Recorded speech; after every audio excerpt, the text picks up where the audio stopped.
तुम्ही पिताय नकली विस्की, उत्पादन शुल्क विभागाची धडक कारवाई, बनावट विस्कीनं भरलेला ट्रक जप्त।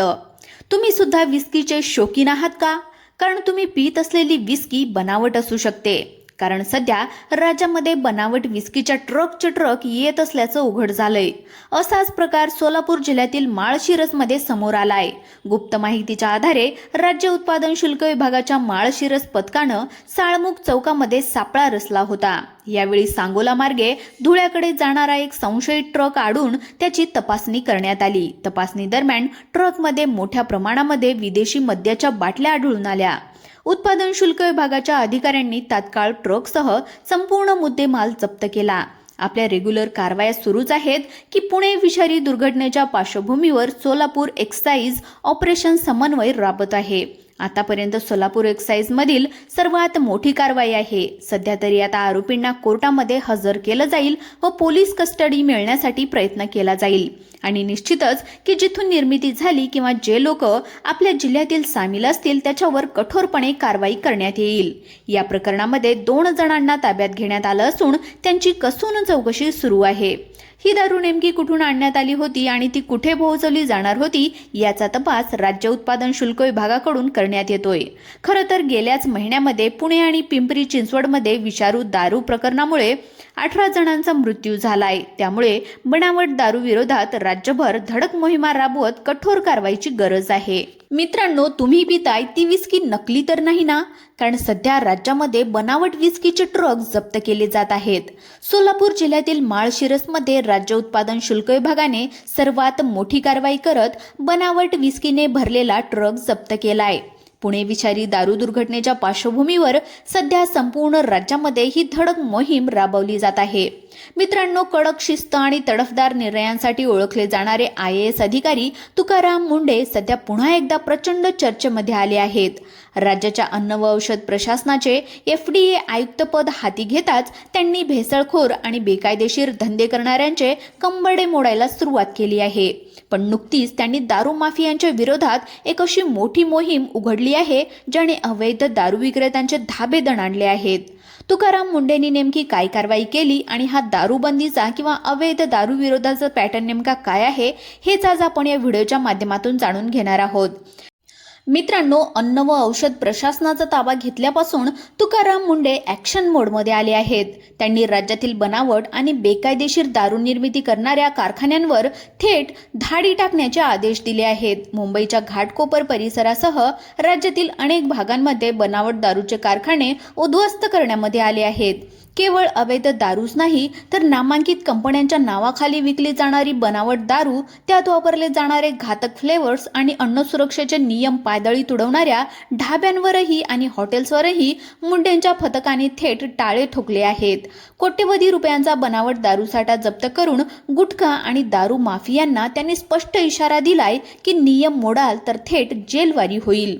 कोट्यवधी रुपयांचा बनावट दारूसाठा जप्त करत तुकाराम मुंढेंनी गुटखा आणि दारू माफियांना स्पष्ट इशारा दिलाय की नियम जर मोडला तर थेट तुम्हाला जेल होईल।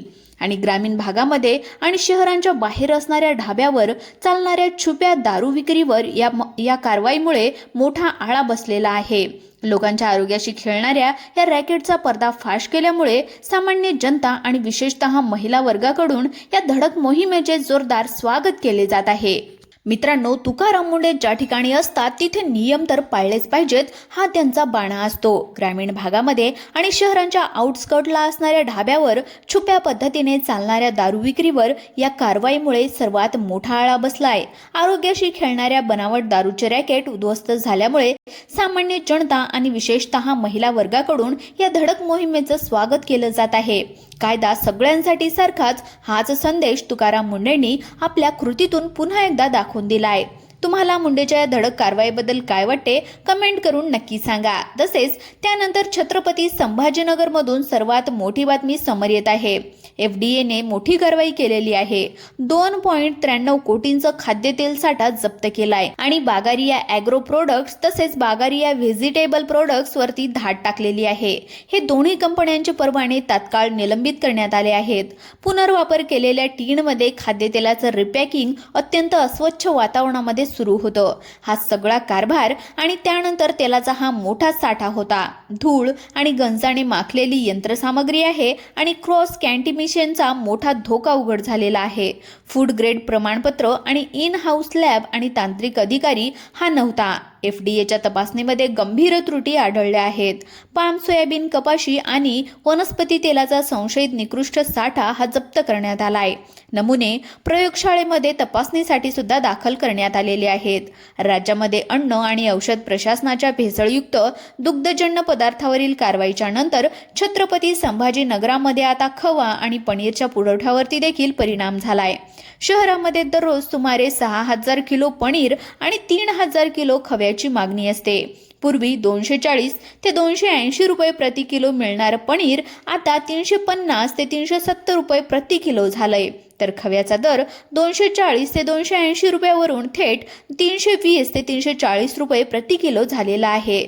पुरवठा कमी झाल्यामुळे पनीर सुमारे 70 ते 90 रुपये तर खवा 60 ते 70 रुपये प्रति किलोनं महागलाय.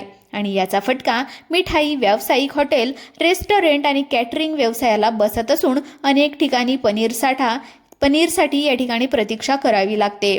दरम्यान दूध भेसळ विरोधी कारवाईमुळे चर्चेमध्ये असलेले FDA आयुक्त तुकाराम मुंढे यांनी पंढरपूरच्या विठ्ठलाच्या शासकीय महापूजेचा मान द्यावा अशी मागणी शिवसेना नेते खेड बाजार समितीचे सभापती विजयसिंह शिंदे यांनी केलेली आहे. मंचरीकडे आयोजित दूध भेसळी विरोधात एल्गार मेळाव्यामध्ये बोलताना भेसळखोरांविरोधात कठोर कारवाई करणाऱ्या तुकाराम मुंढे यांच्या पाठीशी सरकारने ठामपणे उभं राहावं, तसंच मुख्यमंत्र्यांसोबत त्यांनाही विठ्ठलाच्या महापूजेचा मान द्यावा अशी मागणी केली आहे. मित्रांनो, परवा दिवशी अलंकापुरी नगरीमध्ये या ठिकाणी माऊलीच्या पालखीचं प्रस्थान त्या ठिकाणी झालं. तुकोबारायांच्या पालखीचं प्रस्थान झाल्याच्या नंतर या दोन्ही पालख्या आळंदीमध्ये आल्या. जेव्हा पुण्याच्या परिसरामध्ये दोन्ही पालख्या त्या ठिकाणी आलेल्या होत्या तर लोकांनी सांगितलं की महाराष्ट्राच्या मुख्यमंत्र्यांना विनंती केली पाहिजे की या महाराष्ट्रामध्ये शेतकऱ्यांसाठी, लोकांच्या हितासाठी लढणारा तुकाराम मुंढे यांसारखा अधिकारी आहे आणि जेव्हा पंढरीच्या पांडुरंगाला ही पालखी जाईल, जेव्हा महाराष्ट्राच्या मुख्यमंत्री हस्ते पंढरीच्या पांडुरंगाचं त्या ठिकाणी महापूजा होईल, त्यावेळी जनतेसाठी लढणाऱ्या अधिकाऱ्याला देखील, तुकाराम मुंढे सारख्या अधिकाऱ्याला देखील पंढरीच्या पांडुरंगाचा मान मुख्यमंत्र्याबरोबर द्या.